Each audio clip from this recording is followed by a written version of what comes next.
What is a primary justification for implementing a stored procedure in a database? The options are Option A, to decrease database storage requirements. Option B, to enhance execution performance.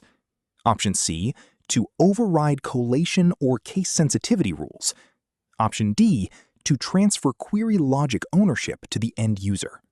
To understand this, consider that stored procedures are essentially pre-compiled collections of SQL statements. They act as a way to bundle database operations into a single callable unit. When evaluating why one might use them, think about how they influence the way code is processed, managed, or accessed by users within a database environment.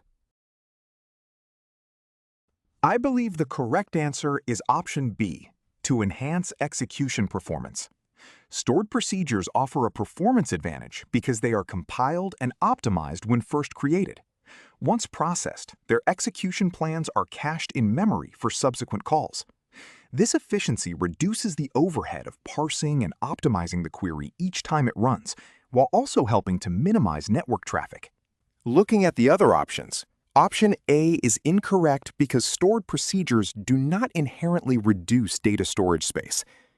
Option C is wrong because they do not bypass case sensitivity or collation rules set at the database or column level.